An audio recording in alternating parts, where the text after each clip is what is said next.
Yes, I modeled for a fashion show. What show? I couldn't tell you the name or who hosted it, but trust me, I modeled for it, and I want to tell you about my day as a model. So for starters, I wasn't scouted or anything. I was talking to someone and telling them how I wanted Liberty spikes for Halloween. And a friend overheard and said, "Dude, I'm looking for someone to wear Liberty spikes for a runway show. Are you down?" And I said, "Yeah." And then he says, "Okay, but are you cool with us cutting or dyeing your hair to suit the fit?" And at the time, I was rocking a mullet type haircut that I actually really liked. And it's rare that I like a haircut. But I was down for the cause and I said yes. And he says, "Cool. Make sure you're available Monday for dress rehearsal and Thursday for the show itself." Monday rolls around, my hair gets trimmed, styled, I try on the outfit. Perfect. Ready for Thursday.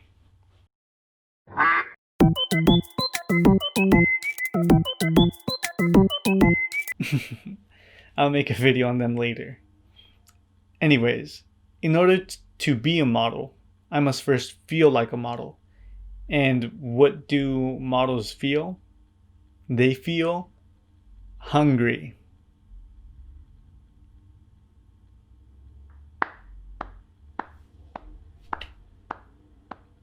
So to start my day, I ate very, very light. Emphasis on light. Because I wanted my jawline to be prominent. I'm insecure of my soft edges. Fast forward to call time. 1:30 p.m. 7 hours before the show.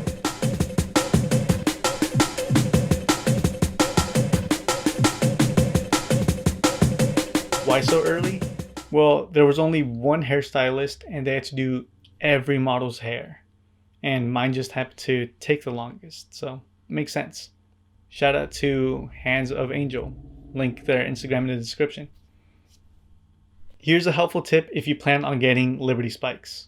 Wear the shirt you plan on wearing with the spikes when you're getting them done, because you won't be able to change shirts once they're in place.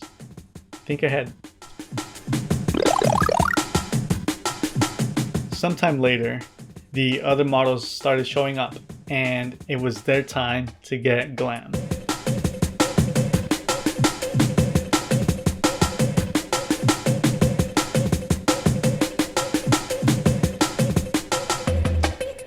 This was my first time meeting most of these people, and I kid you not, it feels like it was manifested.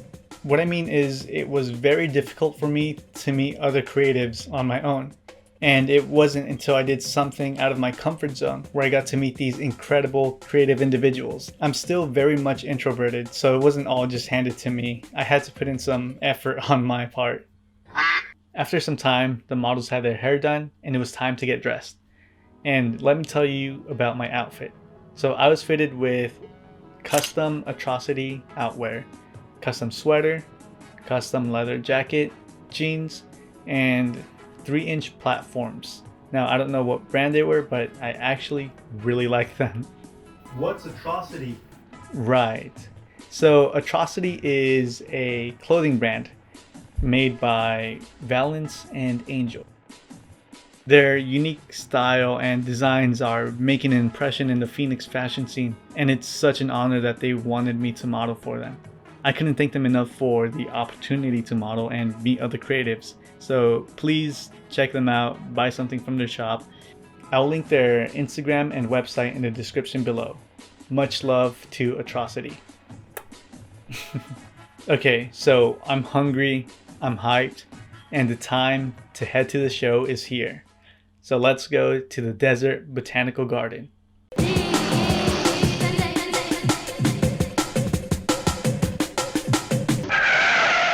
We make it. We wait in the lounge room / makeshift green room. The nerves build up. The hype is rising. My stomach is telling me that drinking water and eating air was not a good idea, but my brain is telling me that my jawline looks really good. The time to walk the runway gets closer and closer, and it's here. We have the Atrociity Instagram going live, ready to record everyone, and the show begins.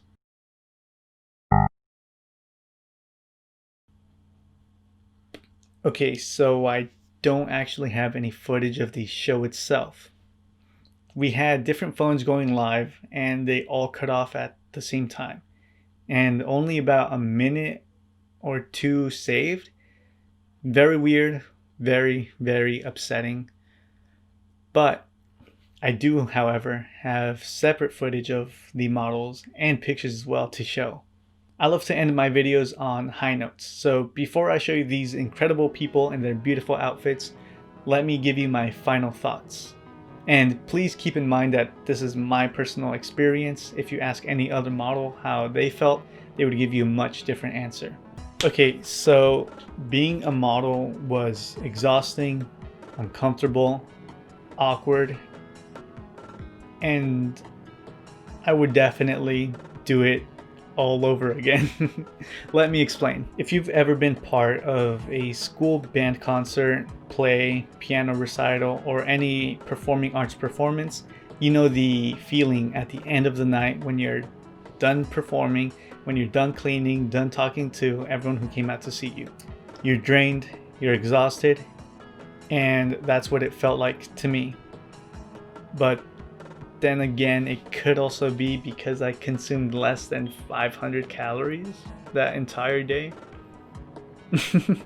The uncomfortable part were the platforms. It was my first time ever wearing them, and I just couldn't get used to my feet not bending with each step. That got tiring pretty quick. Although I did really like the additional height. That was a big plus.